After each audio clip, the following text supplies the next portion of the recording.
Hola, muy buenas tardes. A nombre de la Fundación Familiares Alzheimer Aguascalientes, les damos la bienvenida. El día de hoy tenemos un tema muy interesante que es prevención de deterioro cognitivo y envejecimiento saludable. Y también tenemos un gran experto que es el licenciado Sergio David Ledesma Gallardo. Y a continuación les voy a hablar un poco más acerca de él. Él es licenciado en gerontología por la Universidad Estatal del Valle de Ecatepec. Tiene una maestría en gestión educativa que ya está concluida. Está cursando también otra maestría en educación y docencia. Asimismo, tiene un diplomado en envejecimiento saludable. En su experiencia laboral, ha sido auxiliar de investigación en el Instituto Nacional de Geriatría, en el Departamento de Investigación Epidemiológica Geriátrica. Ha participado en el proyecto Detección y Manejo de Fragilidad en Personas Mayores del Instituto Nacional de Geriatría. Asimismo, tiene distintas certificaciones por el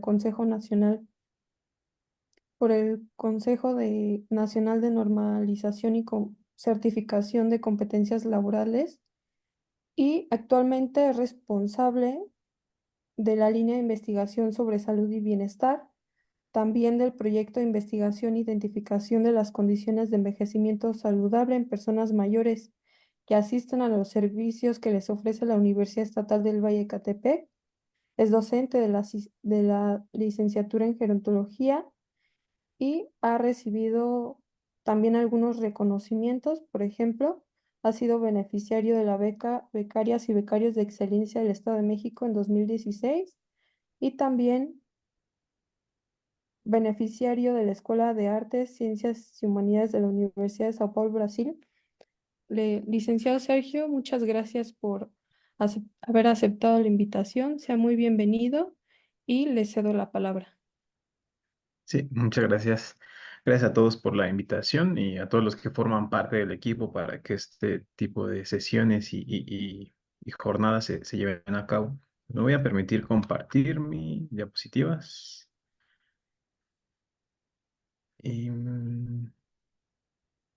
Les recordamos solo a las personas que nos están viendo, sí, ya se ve su se ve. presentación, y les recordamos a las personas que nos están viendo que en el transcurso de esta ponencia, si tienen alguna duda o algún comentario, por favor, escríbanlo en el chat, y durante la presentación yo le haré llegar las dudas que tengan al licenciado Sergio, y si no, al finalizar esta también serán retomados las dudas, los comentarios. Muchas gracias.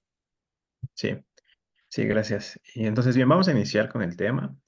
El tema o lo que estaremos hablando el día de hoy es prevención de deterioro cognitivo y envejecimiento saludable, aunque son quizás dos temas, hablar de deterioro cognitivo por un lado y envejecimiento saludable por el otro, pues se vinculan bastante bien, ¿no? Digo, ahora ya es como muy clara y es evidente que pues para gozar o envejecer saludablemente se requieren de varios aspectos que se relacionan con la salud física, pero también con la salud mental o con el estado relacionado con aspectos psicológicos. Entonces me voy a permitir dar como un parámetro muy general sobre envejecimiento saludable, aunque son elementos que quizás ya no son tan recientes porque ya se lleva hablando de esto por mucho tiempo. El informe mundial sobre envejecimiento y salud que se publicó en 2015 fue como el documento con mayor fortaleza para hablar de envejecimiento saludable. Ya tiene su tiempo, ya se publicó hace bastante tiempo, pero nunca está de más cómo seguir identificando estos elementos. Entonces, por envejecimiento saludable, ahora entendemos aquel proceso en el cual se busca que un individuo o alguna persona logre mantener y fomentar un estado de salud positivo. Aquí se refiere como fomento y mantenimiento de la capacidad funcional. Por capacidad funcional entendemos aquellos aspectos que se relacionan o en los cuales interviene todo mi estado de salud y también se vincula a su vez mi contexto en el espacio donde yo me desenvuelvo. Entonces, por capacidad funcional entenderé la posibilidad de las personas de ser y hacer lo que es importante para ellos. Yo quizás no se me hará tan sencillo poder hacer lo que es importante para mí si no tengo un estado de salud positivo. O aunque yo pudiera gozar de un estado de salud positivo, si no tengo un entorno que sea facilitador, que me permita interrelacionarme, pues quizás también mi posibilidad de seguir involucrando, seguir participando y aprendiendo y tomando decisiones pudiera verse limitado. Entonces, acá lo que se busca es hablar de un proceso continuo. Si nos vamos como a analizar algunos conceptos o elementos previos a envejecimiento saludable, pues se hablaban de algunos, por ejemplo, envejecimiento exitoso, envejecimiento no patológico, eran elementos que quizás pudieran dejar fuera a algunas personas si yo no envejecía con salud, quizás pudiera quedar fuera, si yo no envejecía de forma activa y participativa, pudiera quedar fuera. Entonces, ahora hablar de envejecimiento saludable tendrá que verse como todo un curso, un proceso que no solamente debería de gozarse o garantizarse en la vejez, sino debería de permitirse durante todo el curso de vida. Y ahora en estos nuevos elementos se incluyen las palabras como bienestar. Es un término que ahora ha tomado mayor importancia y como también mayor rigor al establecerlo como no solamente un bienestar físico ni mental o social, sino también aquellos elementos que permitan a una persona ser feliz, sentirse satisfecho y con esto garantizar que tenga plena satisfacción. Entonces, yo como ya mencionaba, capacidad funcional, lo voy a entender como estos atributos que relacionan elementos personales y características del entorno. Y cuando yo encuentro una interacción entre mi salud y entre mi entorno, puedo ya estar hablando de capacidad funcional. Entonces aquí como muy general aquellos rasgos por capacidad intrínseca, vamos a comprender aquellos aspectos físicos y mentales. Esos aspectos físicos y mentales se integran de tres cosas: características personales, que en su mayoría no son modificables, como pudiera ser, por ejemplo, el sexo, la etnia o el origen étnico de una persona, pero hay otros que quizás sí pudieran modificarse, como lo es el nivel educativo. Tenemos características o aspectos relacionados con la salud, que pueden ser aquellas enfermedades con las que una persona viva, pueden ser aquellos elementos que pudieran estar predisponentes por el espacio donde vive, aquellos comportamientos, estilos de vida que pueden ser positivos o a su vez también pudieran ser negativos. Y tenemos un último punto que es la genética. Sabemos que hay elementos y hay aspectos relacionados con mi salud que vienen predispuestos por mi herencia familiar. A su vez, esta capacidad intrínseca se integra de estas tres cosas, pero no podemos dejar de lado que cuando un sujeto se encuentra envejeciendo, pues se irá demostrando diferentes cambios que se van a ir manifestando en sistemas o estructuras corporales en diferentes momentos de todo su curso de vida. Y del otro lado, las características del entorno o aquellos factores contextuales de una persona, podemos identificar la vivienda, si es una vivienda propia, si es una vivienda que está adaptada, que pueda permitir la movilidad dentro y fuera. Las relaciones interpersonales son bien importantes, el que yo pueda o no gozar de algún servicio, de algún transporte, el acceso a servicios educativos, el acceso a servicios de salud, que yo tenga cerca de mi espacio en donde poder comprar mis alimentos, etcétera, ¿no? Los elementos relacionados con la actividad laboral. Todo esto forma parte de mi contexto, de mi entorno. Y esto suele verse como, pues, de dos extremos, ¿no? Como una barrera o un facilitador. Si yo tengo el acceso a un servicio de salud, pues lo voy a ver como un facilitador. Este elemento del entorno me va a permitir subsanar aquellos problemas o déficits relacionados con mi salud. Pero si por el contrario no lo tengo, esto va a fungir como una barrera, algo que va a impedir mi participación o va a limitarme en el desarrollo de alguna actividad. Entonces, la interacción entre la capacidad intrínseca y el entorno de una persona es lo que va a determinar qué tan funcional o qué tanta capacidad funcional yo voy a poder gozar.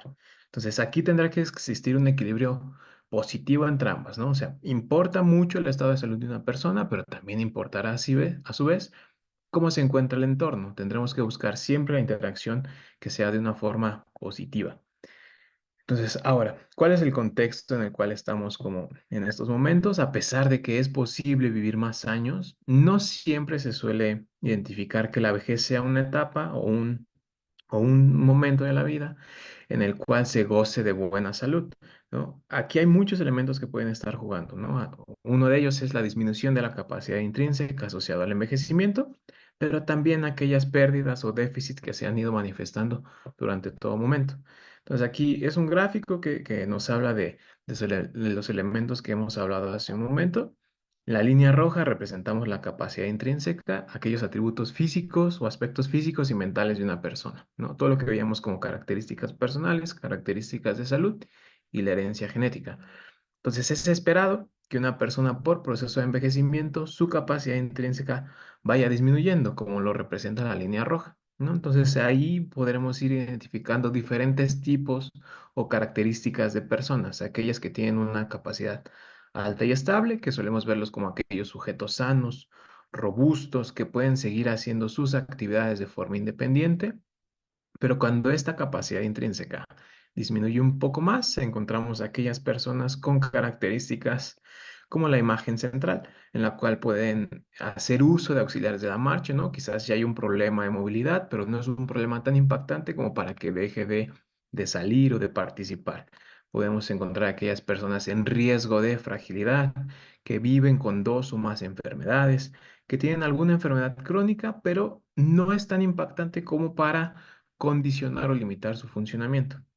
Y por otro lado, si esta capacidad intrínseca disminuye aún más, podremos encontrar la categoría de esas personas que se identifican como personas con pérdida considerable de la capacidad intrínseca. Aquí ya vemos la expresión de aquellos individuos con múltiples enfermedades, con enfermedades que quizás no están bien controladas, que pueden tener algún problema o limitaciones en su independencia y requieren del apoyo o asistencia de alguien más, con envejecimiento patológico o que pudieran estar viviendo con demencia.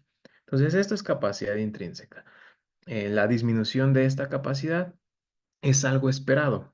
Va a ser bien diferente para todas las personas porque depende mucho de sus hábitos, sus comportamientos, de su herencia y demás factores, pero es algo esperado, es algo que irá pasando en los sujetos y es en lo que nos podemos dar cuenta si van cambiando o no su nivel de función. Pero la línea azul de arriba, lo que habla de capacidad funcional, era lo que comentaba previamente, ¿no? Capacidad funcional, el que yo pueda hacer y hacer lo que es importante para mí. Entonces, aunque existan pérdidas en la salud o pérdidas en la capacidad intrínseca, deberíamos de garantizar que las personas puedan gozar de una capacidad funcional lo más alta y lo más estable posible. Entonces, toda esa brecha que existiera quizás entre la línea de azul de la parte superior y la línea inferior, toda esa brecha o esa dinámica que va a existir entre esos espacios, es donde se van a involucrar los entornos, ¿no? Un servicio de salud, un profesional de la salud, la fundación, por ejemplo, de Alzheimer, que apoya e incentiva diferentes movimientos para que aquellas personas que aunque tengan alguna pérdida de salud, aunque vivan con Alzheimer o vivan con alguna otra condición, puedan seguir siendo los más funcionales posibles. Entonces es posible envejecer con salud a lo largo del curso de vida, pero este fomento y estas ganancias en salud tienen que establecerse durante todo el curso de vida. Si bien solemos enfocarnos, o al menos desde la perspectiva de cada profesional, pero en su mayoría podemos enfocarnos en diferentes etapas, sería vital y sería necesario que este fomento y esta forma de garantizar salud a lo largo de la vida se dé en todo momento. Entonces, desde edades tempranas, en la cual está creciendo y desarrollándose mi capacidad funcional, yo tendría que garantizar que las personas puedan tener un buen estado de salud. Por ejemplo, en niños o en personas jóvenes, yo debería de garantizar que tengan un nivel de actividad física importante, una buena alimentación, para que logren una buena masa muscular y durante toda su vida se mantenga lo más alta posible. Entonces, asimismo, podríamos individualizarlo en cada uno de ellos.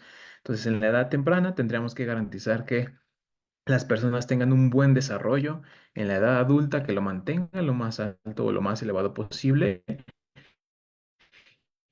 y cuando exista alguna pérdida o alguna queja, intervenir de forma oportuna y cuando se llegue a evidencia lo más posible para así prevenir la discapacidad. Entonces, digo, esto aplica o esta gráfica es de un documento que quizás no aborda directamente deterioro cognitivo, pero nos habla de justo un valor bien importante. O sea, tendremos que fomentar y garantizar un buen envejecimiento durante todo el curso de vida. Entonces, un elemento clave para que todas las personas puedan gozar de una buena capacidad funcional o que puedan ser y hacer lo que es importante para ellos es la capacidad cognitiva. Hablamos de que la capacidad intrínseca está determinada por aspectos físicos y mentales, ¿no? Nos centraremos ahora en aquellos que son aspectos mentales. Entonces, la capacidad cognitiva es un dominio bien necesario para que una persona pueda desarrollar sus actividades y tener una buena participación, en que yo tenga un buen estado mental, que pueda tener una buena capacidad de aprendizaje, buena memoria, un buen lenguaje, me permitiría hacer diferentes actividades, ¿no? Que se relacionan con el día a día, como actividades de ocio y esparcimiento, actividades de educación, actividades laborales. En todo momento, la capacidad cognitiva es bien importante.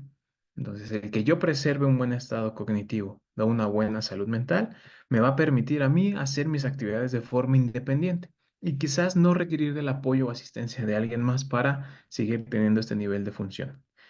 Entonces, solo como premisa, como algo como muy general, depende mucho del autor, pero vamos a tratar de estructurar que por cognición me refiero a todos aquellos procesos o habilidades o funciones que desarrolla mi cerebro, que son necesarios para describir las funciones como la atención, la memoria, la velocidad en la que se procesa la información, el lenguaje, la destreza motriz fina, son un montón de funciones cognitivas. Les decía, depende mucho del autor porque se pueden describir algunas más, otras pueden estar implícitas entre algunas de ellas, pero estas serán las funciones cognitivas. Entonces, por cognición voy a entender aquellas funciones o actividades que desarrolla mi estado mental.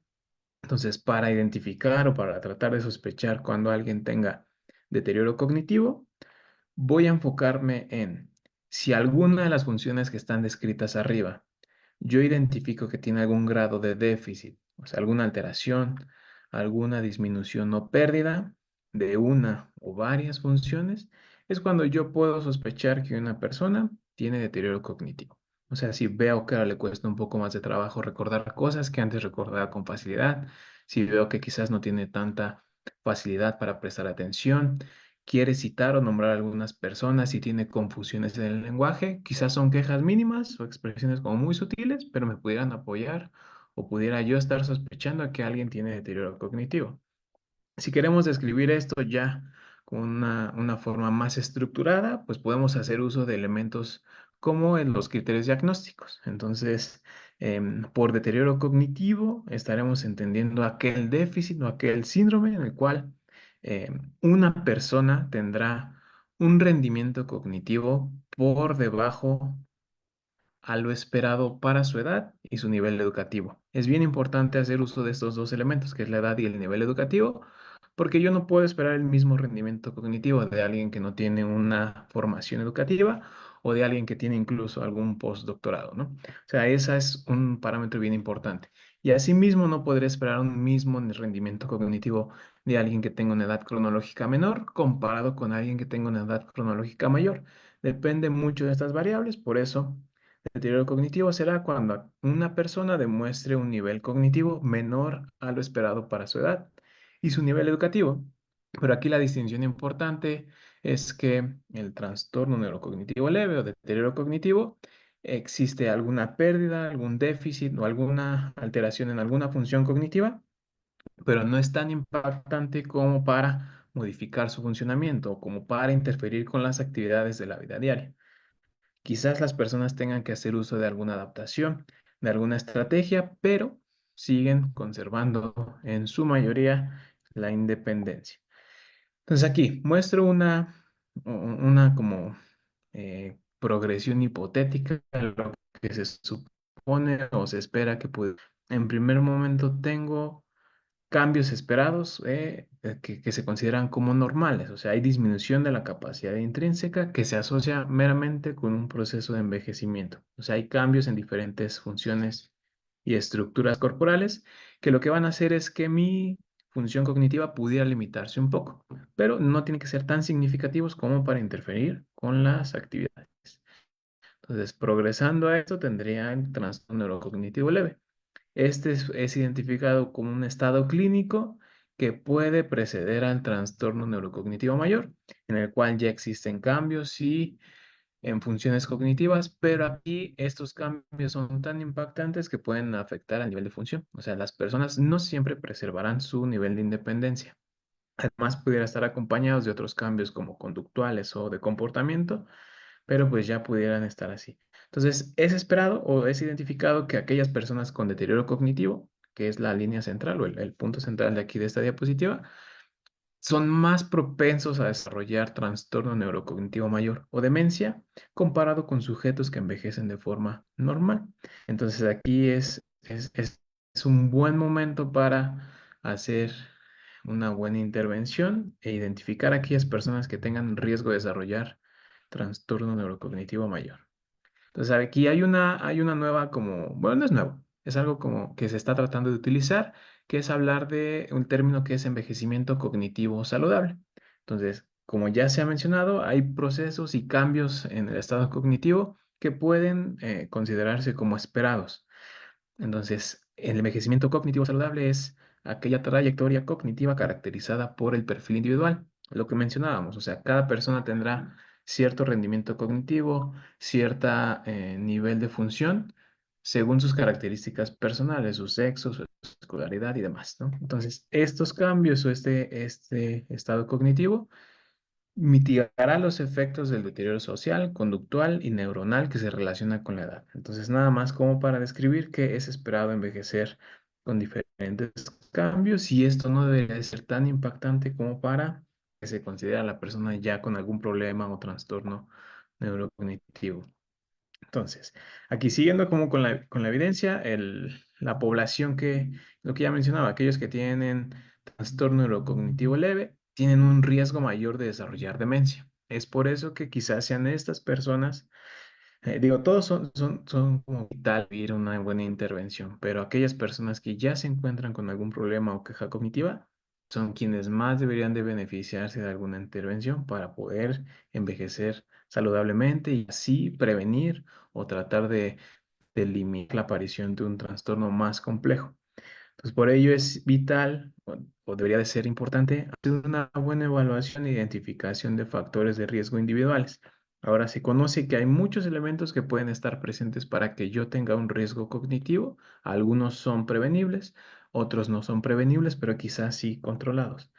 Aquí lo importante es que para que una persona pueda envejecer saludablemente y así garantizar que tenga un estado cognitivo saludable durante toda su vida, yo tendría que o tendríamos que ser capaces de fomentar y mantener la capacidad intrínseca durante todo el curso de vida. O sea, sí es muy vital hacer nuestra intervención en aquellas personas que ya tengan algún problema mayor, como pudiera ser en la vejez. Digo, es muy frecuente que tengamos personas mayores con trastornos cognitivos, pero no deberían de ser exclusivamente ellos los que reciban intervenciones, ¿no? Debería de ser durante todo el curso de vida. Si yo logro prevenir elementos desde edades más tempranas, puedo garantizar que se envejezca de mejor forma.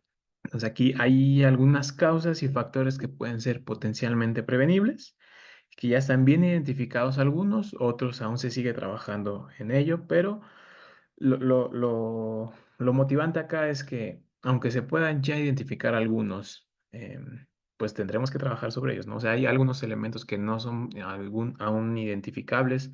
Aunque yo prevenga un montón de cosas, es probable que aún así pueda yo desarrollar algún trastorno neurocognitivo, pero siempre será mejor apostar por una buena intervención, una buena detección, que pues no hacer alguna intervención en ello. Entonces, algunas de estas condiciones o de estos factores son tratables y pueden mejorarse, pero hay algunas otras que no. Hay algunos otros que no son identificables ni tratables.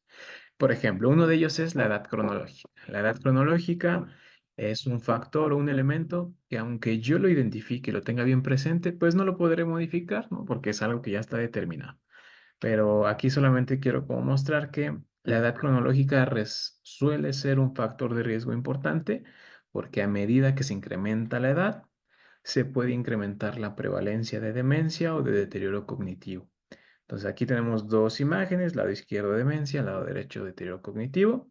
En línea roja son aquellas personas que viven en áreas rurales y en color azul en zonas urbanas. Entonces, conforme yo incremento la edad cronológica de izquierda a derecha, pues más prevalente es que aparezcan datos de demencia. Y lo mismo ocurre con deterioro cognitivo, ¿no? Es más frecuente en zonas rurales que urbanas. Ahorita hablaremos por qué es más frecuente en estos espacios, pero es importante evidenciar que la edad cronológica es un factor de riesgo bien identificado para deterioro cognitivo y demencia. Entonces, bien. Hay factores que, como decía, pueden controlarse y hay algunos otros que no. Los del lado izquierdo son aquellos que quizás no puedo inferir de todo, ¿no? O sea, los déficits en funciones y estructuras corporales por envejecimiento, mis organismos, mis órganos, mis funciones y sistemas estarán cambiando. Estarán algunos demostrando ciertas desviaciones o ciertos problemas y no puedo inferir directamente en ellos, no en todos, ¿no? No en todos, pero es algo esperado, ¿no? Entonces, esta disminución de la capacidad intrínseca que se asocia al proceso de envejecimiento es algo que puedo estar identificando, pero no en todo espacio puedo yo intervenir como directamente en esto. Y también hay presencia de enfermedades o lesiones que aunque pueden controlarse y pueden trabajarse, pues no siempre pueden curarse o evitarse, ¿no? Y del otro lado tendremos algunos elementos que quizás sí puedo identificar y puedo modificar, ¿no? Como los factores ambientales. Hay elementos de la contaminación que aunque quizás yo no puedo controlar que exista mucha exposición a biomasa por autos o por fábricas, pero quizás sí puedo hacer uso de alguna mascarilla o algún protector ambiental para no exponerme a ese riesgo, ¿no? O sea, es algo que puedo yo estar como controlando. Enfermedades agudas, una vez que se revierta una enfermedad o alguna condición, pudiera yo estar limitando o más bien gozando nuevamente de alguna función cognitiva. O sea, si se pierde un poco de atención o concentración, alguna función cognitiva por algún problema nutricional, si yo trabajo con el problema nutricional, pudiera yo estar motivando a que la persona tenga nuevamente un estado positivo. Y el de los más importantes, que es el último, es reducción de factores de riesgo. Les decía que ya hay factores de riesgo identificados, que son los que veremos más adelante o en las siguientes diapositivas, que si yo los identifico, los trabajo, los controlo, los evito, puedo estar aportando algo positivo para que mi estado cognitivo se mantenga mucho más tiempo. Entonces aquí esto es sobre un documento que ya no es tan reciente, es del 2020, pero el cual habla de que hay influencias en el ambiente y también influencias genéticas que van a modificar que yo pueda tener riesgo de desarrollar algún problema cognitivo y sobre todo demencia, ¿no? Porque este documento está orientado a demencia. Entonces hay factores o influencias genéticas que ya están allí presentes y que lo que van a desencadenar quizás sean lesiones cerebrales, algún síntoma que se asocia con alguna queja cognitiva y en otros casos demencia. Pero hay influencias del ambiente que son las que mayores elementos aportan y que pueden irse previniendo, e identificando durante todo el curso de vida. Aquí en la parte superior están las influencias del ambiente que yo puedo intervenir y pudiera estar modificando para garantizar que las personas en todo momento logren un buen estado cognitivo. Y aquí se ve por diferentes grupos de edades, desde los 10, 20 y 30 años, 40, 50, hasta llegar a los 80 y más. Entonces hay elementos del ambiente que pudiera yo estar modificando o controlando, como por ejemplo puede ser el fumar o tener algún hábito que no se relaciona con un estado positivo, ¿no? El fumar, la inactividad física, que esto me puede llevar a tener alguna condición de salud como pudiera ser hipertensión, diabetes, la poca estimulación cognitiva, la baja escolaridad, los trabajos pasivos. O sea, trabajo pasivo se establece como aquellos que no ofrecen o no garantizan una estimulación cognitiva o un rendimiento cognitivo como superior. Entonces, son factores o influencias del ambiente que están bien identificadas y que si yo incido en ellas, puedo estar garantizando que las personas tengan un envejecimiento cognitivo o una función cognitiva mejor. Entonces, esas son las influencias del ambiente que, si yo las identifico durante todo el curso de vida, pudiera estar previniendo a su vez quejas o alguna deficiencia cognitiva. Entonces, los resultados o los elementos finales de este documento es que hacen la expresión de que es posible envejecer sin demencia, es posible envejecer sin algún problema cognitivo, pero se deberá de intervenir en estos factores psicosociales y del estilo de vida durante todo el curso de vida. Es muy importante en personas de 60 y más años, pero deberá de intervenirse siempre, en todo momento. Y aquí hay otra revisión, otro documento que también no es reciente, pero habla sobre diferentes porcentajes o diferentes elementos que pueden estar presentes en diferentes momentos de la vida, que también van a estar propiciando o i- i- im- incorporando un porcentaje para que yo tenga riesgo de desarrollar demencia, ¿no? Por ejemplo, en edades tempranas, una baja escolaridad, que en casi todos los documentos es medida como una escolaridad menor a 12 años de educación formal. Si yo tengo una baja escolaridad, puedo tener ya el 7% de factor de riesgo para desarrollar demencia. Entonces, si estos factores que están aquí en las burbujitas, como puede ser la pérdida auditiva, alguna lesión o trauma en el cerebro, hipertensión, el consumo de alcohol de más de 21 unidades por semana, la obesidad, fumar, vivir con depresión, con aislamiento social, la inactividad física, la contaminación del aire, diabetes, estos son factores que pueden estar presentes durante todo el curso de vida, que si yo los prevengo, voy a estar previniendo el porcentaje que viene descrito dentro de ellos.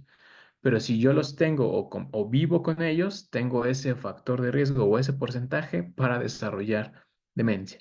Entonces, la conclusión acá es que se puede prevenir hasta un 40% el desarrollo de demencia si yo modifico esos 12 factores de riesgo. Desafortunadamente, el otro 60% es un riesgo desconocido. Pero lo que mencionaba hace rato, digo, aunque exista mayor porcentaje para riesgos desconocidos que lo que ya está bien identificable, pues aún así siempre será motivador y esperanzador que sobre este 40% yo pueda trabajar e intervenir para evitar tener algún problema o queja cognitiva. Entonces, a ver aquí, envejecimiento cognitivo saludable. Entonces, ¿cómo voy a garantizar envejecer de forma o sea, forma saludable, hablando en un aspecto cognitivo? Es, pues, que en todo momento, durante todo el curso de vida, yo pueda fomentar y mantener una buena capacidad intrínseca, o pueda yo fomentar y mantener un buen estado cognitivo. No es exclusivo de la vejez, tendrá que ser motivado durante todo el curso de vida y puedo trabajarlo desde la reducción de factores de riesgo. O sea, si yo intervengo y yo identifico estos factores de riesgo, como los que mencionábamos antes, para desarrollar algún problema cognitivo, si yo los identifico y los trabajo, podré estar ganando bastante. Y si aún así aparecen quejas cognitivas en alguna etapa de la vida, pues yo puedo ofrecer intervenciones. Mi trabajo seguirá siendo identificar factores de riesgo para que esto no siga progresando de forma negativa, pero a su vez para seguir preveniendo. O sea, si una persona ya tiene algún problema cognitivo, no importa, yo seguiré investigando, identificando factores de riesgo para que ese estado cognitivo pues no progrese. Recuerden que alguien con ya deterioro cognitivo tiene un riesgo importante de desarrollar un trastorno mayor o demencia. Entonces, por eso, aquellas personas con quejas cognitivas o que aún no las tengan, siempre deberemos garantizar que podemos influir o podremos identificar los factores de riesgo, ¿no? Justo como los que mencionábamos en estas dos diapositivas. Si yo logro reducir los factores de riesgo personales o que son influidos por el ambiente, podré estar ganando bastante. Hay algunos que no son modificables, ¿no? Como puede ser la edad avanzada, como bien mencionábamos. El sexo es más prevalente en mujeres las quejas cognitivas que en hombres. La herencia genética también puede ser un elemento que está ahí presente que me puede hacer que yo tenga mayor como riesgo, ¿no? O sea, es esperado que aquellas personas que tengan antecedentes familiares de problemas cognitivos tengan ahí el riesgo, ¿no? No quiere decir que por ello ya lo van a expresar, pero existe ahí el riesgo. Y pues el proceso de envejecimiento, que aunque podemos inferir en que sea como más lento en identificar los déficits y los cambios en funciones y estructuras, no es algo de lo cual yo pueda estar como evitando. Y hay otros factores que pueden ser modificables, esto sí, como pudiera ser, por ejemplo, la residencia rural. Aquí, es complejo el poder modificar el que alguien ya no viva en un espacio rural, pero es bien identificado que es un lugar o un espacio en el cual existe mayor riesgo. No quiere decir que el hecho de vivir en un espacio rural comparado con algo urbano ya me va a dar en sí el problema cognitivo o el factor de riesgo para un estado cognitivo distinto, pero sí todo lo que afecta dentro de este contexto, ¿no? O sea, es esperado o es, o como por dinámicas, al menos en nuestro país, dependerá mucho de la región, pero es esperado que en estos sitios rurales tengamos menor acceso, por ejemplo, a servicios de salud, menor acceso a servicios de alimentación, a escolaridad, hay menores ingresos o nivel socioeconómico. Entonces, todos estos factores van acumulándose para que yo tenga un problema cognitivo. No es el hecho de vivir o no vivir en una zona rural, sino todas las influencias del ambiente. El vivir solo, el vivir solo está inferido o puede guiarme hacia menor convivencia interpersonal, menor participación, menor interacción con otras personas, que eso a su vez van a modificar mi estado cognitivo. El acceso a servicios de salud, porque yo pudiera tener diferentes enfermedades, no quiere decir que una enfermedad cognitiva en particular, pero sí quizás si tengo hipertensión, tengo niveles descontrolados de glucosa en sangre, si no tengo un buen acceso a servicios de salud, pues mi estado de salud se va a comprometer y eso a su vez me va a dar el factor de riesgo de deterioro cognitivo, ¿no? Por ejemplo. Aquí el estado civil lo puse ahí con el asterisquito, porque hay evidencia de personas que son viudos o que no, o que siempre se mantuvieron como solteros, tienen mayor riesgo de tener problemas cognitivos. Entonces aquí es más, lo puse en asterisco porque no es una evidencia contundente, no quiere decir que el hecho de estar viudo o ser soltero durante todo el curso de vida va a garantizar esto, ¿no? Pero sí hay alguna evidencia que pone como factor de riesgo estas dos dinámicas sociales como para yo tener algún problema o queja cognitiva. Los hábitos no saludables ya están bien identificados: fumar, la inactividad física, el sedentarismo, el consumo de alcohol excesivo, son hábitos, perdón, que son bien identificados como no saludables y que ya todos tienen una carga importante para el desarrollo de un estado cognitivo negativo. El nivel educativo, por supuesto, ya también bien evidenciado, y algunas enfermedades individuales que pudieran hacerlo, por ejemplo, que yo tenga algún problema en sistema auditivo, por ejemplo, una enfermedad, puede hacer que yo tenga un factor de riesgo para una queja cognitiva. Lo que ocurrió con COVID, una persona con un cuadro de COVID complicado que tenga secuelas del mismo, con COVID prolongado, puede tener alguna queja cognitiva. Entonces hay enfermedades que en lo individual son un factor de riesgo. Pero también la dinámica, dos o más enfermedades en un mismo sujeto va a hacer que tengan riesgo de tener un poco. Entonces, tendría que ya es el primer punto para, para garantizar que yo tenga un buen envejecimiento o un estado cognitivo positivo y garantizar envejecer saludablemente, tendría que reducir los factores de riesgo y las influencias del ambiente. Pero en segundo momento, lo que deberá estar haciendo es promover un envejecimiento saludable. Y por envejecimiento saludable entenderemos un montón de intervenciones que algunas pueden individualizarse, o sea, si cada persona tiene ciertos factores o características personales o de salud, pues yo intervengo bajo esas características, pero hay intervenciones muy generales que ya están bien evidenciadas, que pueden apoyar a un buen envejecimiento, pero a su vez a una buena capacidad cognitiva, como lo es la alimentación. La alimentación siempre será una intervención clave para manejar muchas condiciones de salud. Recuerden que esto siempre tiene que ser individualizado y adecuado a las características personales, características económicas, características de salud de una persona, pero en todo momento tengo que garantizar que se alimenten de forma saludable. Y podemos hacer uso de algunas estrategias que ya están bajo nuestra normativa nacional, como lo puede ser el plato del buen comer, ¿no? Elegir alimentos frescos y de temporada, que la mayor porción dentro de mi plato sean vegetales y frutas, utilizar o consumir alimentos que no sean procesados, bajo en azúcares, utilizar estos sellos que cuando surgieron se veían como muy, o sea, como que fue un cambio como muy de dejar de ver imágenes entre los empaques y ahora ver estos sellos negros, pero que han apoyado a que las personas identifiquen adecuadamente cuáles pueden ser los alimentos que sean saludables y cuáles quizás no lo son tanto, para reducir su consumo o preferencia evitarlos.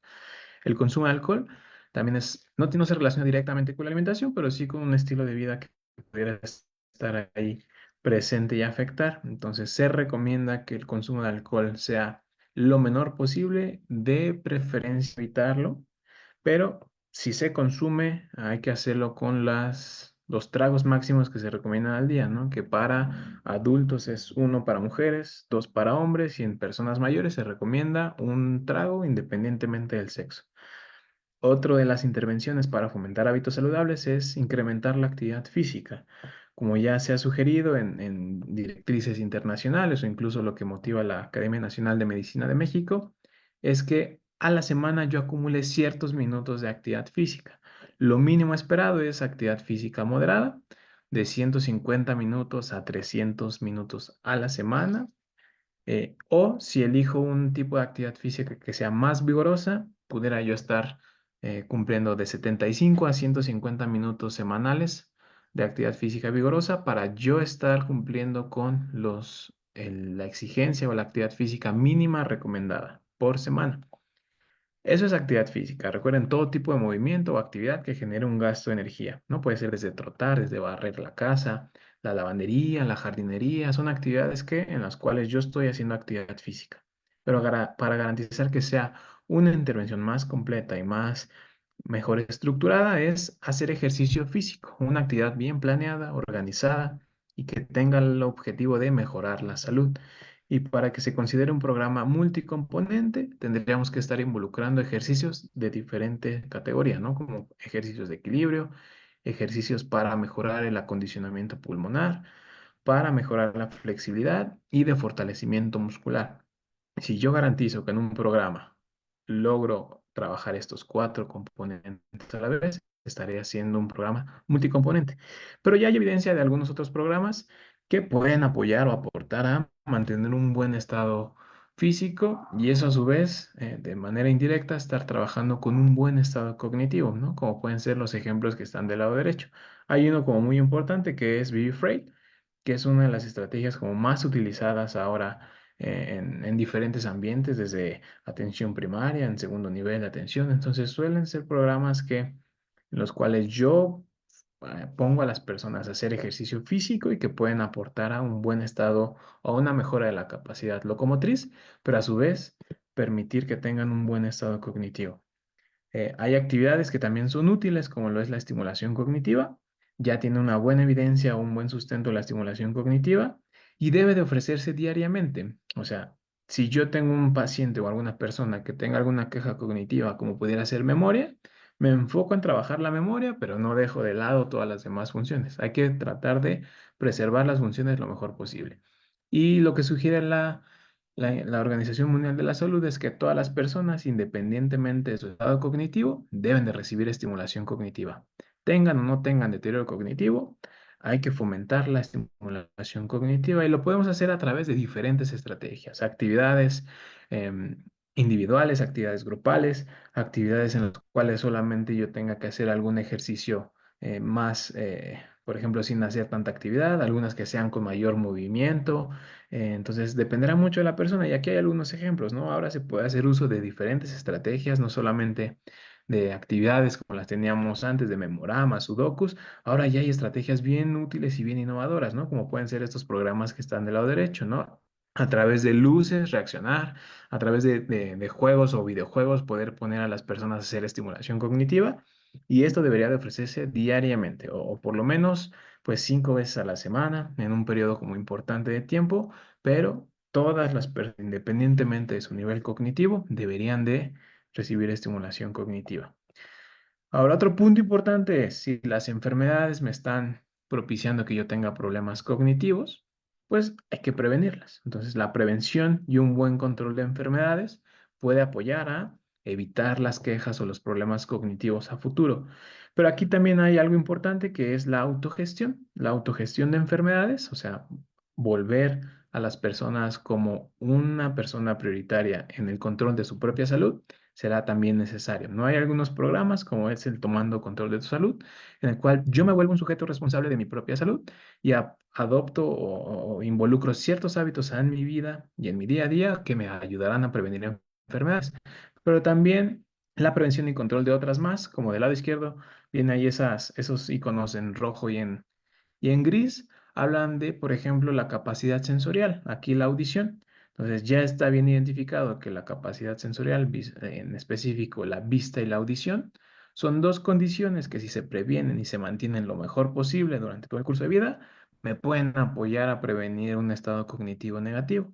Entonces puedo intervenir en todo momento, desde incluso, por ejemplo, la lactancia materna. Si yo soy o identifico que las personas están siendo lactadas por sus madres, ahí ya están previniendo algún problema auditivo y al prevenir esta pérdida auditiva estarán previniendo algún problema cognitivo. Entonces, en todo momento, durante todo el curso de vida, hay que garantizar prevenir y controlar enfermedades relacionadas con eh, bueno, enfermedades cardiovasculares, por ejemplo, un buen control de peso, algunas otras como la parte sensorial. Entonces, suelen ser estrategias que durante toda la vida o durante todo el curso de vida, yo voy a estar garantizando que se envejezca de forma saludable. Y digo, y si ya estamos en la vejez, pues voy a tener a un mayor tendrá mayor valor el que yo esté ofreciendo un buen control a los pacientes, ¿no? Que tengan una buena adherencia a sus tratamientos, que tengan un buen control y que prevengan las consecuencias de una enfermedad para que así esto no vaya a afectar el estado cognitivo. Pero también habrá intervenciones que no sean exclusivas de la persona, también tendré que intervenir con su entorno. Si ya identifico algún paciente con queja cognitiva o con riesgo de tener alguna queja cognitiva, pues me enfoco en trabajar con él, pero también tendré que trabajar con su familia. Justo una labor muy importante que hacen ustedes acá, ¿no? En la fundación. Nos interesan mucho las personas que viven con demencia o con algún problema cognitivo, pero también tengo que ofrecer una buena herramienta o alternativa a la familia o a los cuidadores. Entonces, el apoyo y educación de familiares y personas cuidadoras es bien necesario. Y del lado izquierdo abajo me muestro algunos ejemplos de intervenciones o programas que justo buscan mejorar o apoyar a los familiares y a los cuidadores, ¿no? Hay cursos en línea como Life Support, pero algunos otros programas que aplican para brindar estrategias y alternativas a los cuidadores para poder cuidar o trabajar con su familia. Pero también habrá que coordinar y planificar los cuidados. O sea, no solamente los cuidados son exclusivos de familias o de ambientes como cuidadores no formales, sino también de profesionales de la salud. Entonces, un buen principio de la atención centrada en la persona es que surge bajo estos contextos de brindar una atención centrada en las características, garantizar la autonomía y promover que las personas tengan un envejecimiento más digno. Entonces, aquí lo que buscamos es una buena coordinación entre profesionales de la salud, que se brinde una atención coordinada, que yo, aunque sea gerontólogo, me voy a apoyar del médico, me voy a apoyar de la trabajadora social, de psicología, para ofrecer una buena atención, cada uno desde su perspectiva y desde su formación, pero todos de forma coordinada. Entonces, asimismo, en estado cognitivo, tendremos que buscar un trabajo así, quienes se encarguen de identificar factores de riesgo en la salud, otros en cuestiones genéticas quizá, otros que apoyen al control y un manejo de un estado nutricional, que promuevan ejercicio físico. Entonces es un trabajo bien vinculado y coordinado para que se pueda ofrecer un cuidado adecuado con las personas mayores y aquellas personas que tengan deterioro cognitivo o algún riesgo cognitivo. Entonces, solo como para finalizar y hablar de la parte como que resumirá toda la sesión, pues es que la salud es fundamental para todo, para poder vivir de forma independiente, para garantizar vivir con buena capacidad funcional. Entonces es fundamental garantizar que los sujetos que están envejeciendo o aquellos que ya se encuentran en la vejez, que puedan gozar de un nivel o de una salud lo más positiva posible. ¿Es posible envejecer sin problemas en el estado cognitivo? Decíamos, es posible, hay factores que puedo identificar y con ellos ya pudiera estar previniendo un estado cognitivo, pero no importará, o sea, no es exclusivo solamente como prevención, sino aquellos que ya están envejeciendo y que quizás tengan algún problema, es posible que sigan envejeciendo lo más funcionales posibles. Si yo tengo una buena intervención, una buena identificación de otros factores, podré estar como motivando o apoyando a que esto ocurra. El prevenir, identificar factores de riesgo personales o factores ambientales será vital en todo momento y en todo curso de vida.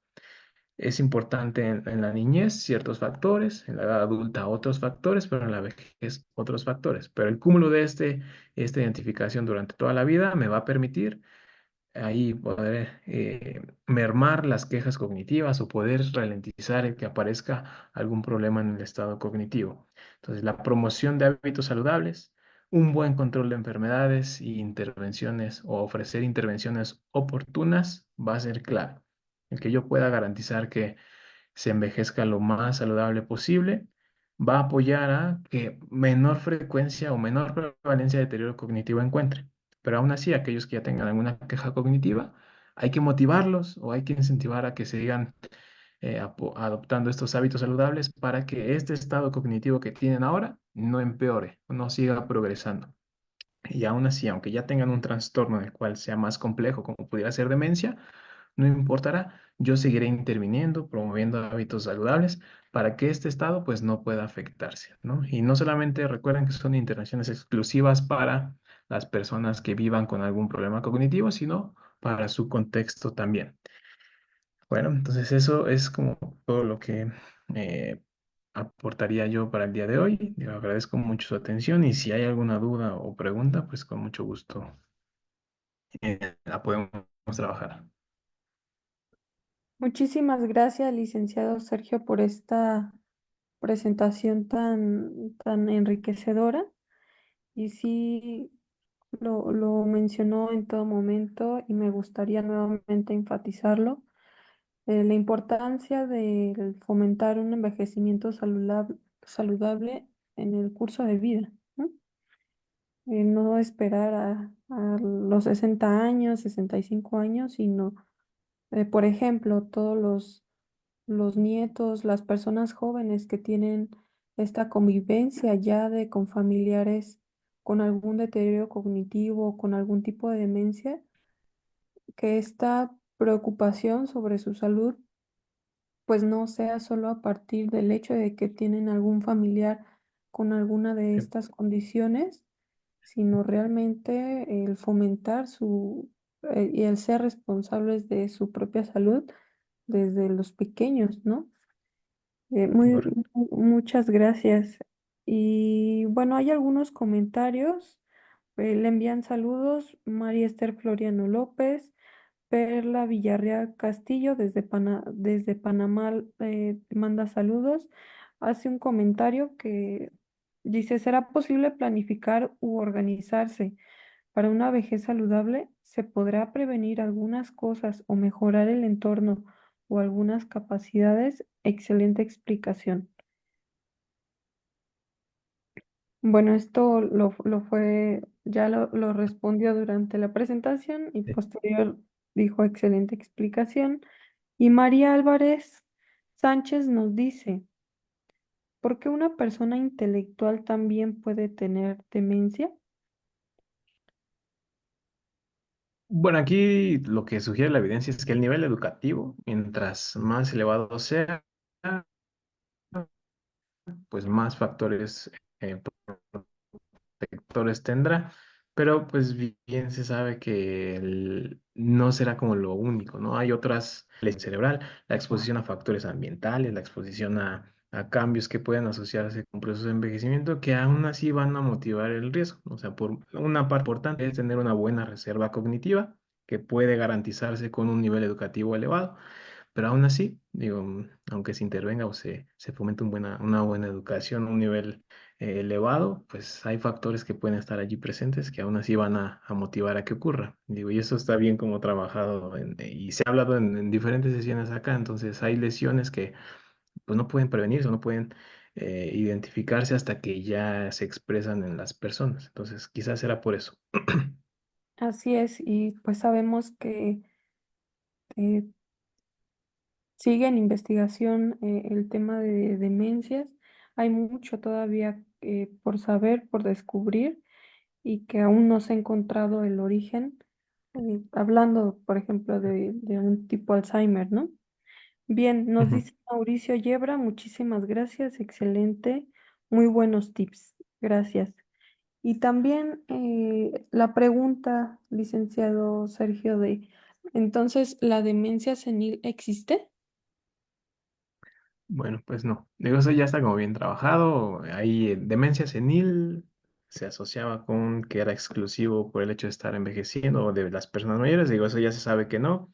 De hecho, es como una forma en la cual yo puedo estar o pudiera yo estar cometiendo como expresiones edadistas porque no es exclusivo de la vejez. Sabemos que hay casos reportados de personas que incluso no son viejos, o sea, no están en la etapa de la vejez y ya demuestran demencia, entonces no, no existe.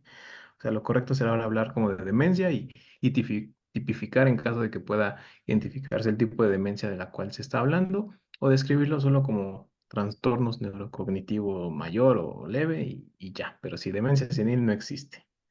Ok, muchas gracias. Siempre es como importante aclararlo porque Sí. o quienes estamos más cerca de estos temas, pues puede ser algo común, ¿no? Ya escuchar y saber que no existe, pero aún así hay también muchas otras personas que no lo conocen, Sí. que siguen recibiendo diagnósticos de esta magnitud y pues es importante que podamos difundirlo. Muchas gracias. Dash Ubaldo, muy interesante, profe. Ya vi, ya le están echando. Entonces, Muy gracias. bien, pues no sé si quiera agregar algo más, No, no, no, digo, ¿no? por mi parte es Ok, todo. Muchas gracias por el muy espacio. bien. Pues muchísimas gracias y hacerles un anuncio les invitamos al taller de contención emocional que es este próximo sábado, que es dirigido a familiares y cuidadores de personas que viven con demencia, es virtual, gratuito, con el tema cuidado centrado en la persona. Y pues de igual manera que sigan compartiendo estos videos que se quedan grabados y que se sigan suscribiendo a la página no solo de Facebook, sino también de YouTube. Ahí se están subiendo todos los videos para que este contenido pueda llegar a más personas. Y pues no queda más que agradecerle, licenciado Sergio, nuevamente a través de la Fundación Familiares Alzheimer por su participación con nosotros. Otra alumna más, y ya con esto cerramos, dice Fanny Martínez, buena información, profe. Bueno, pues muchísimas gracias No, y gracias. compartan toda esta información. Hasta pronto. Muchas gracias. Hasta luego.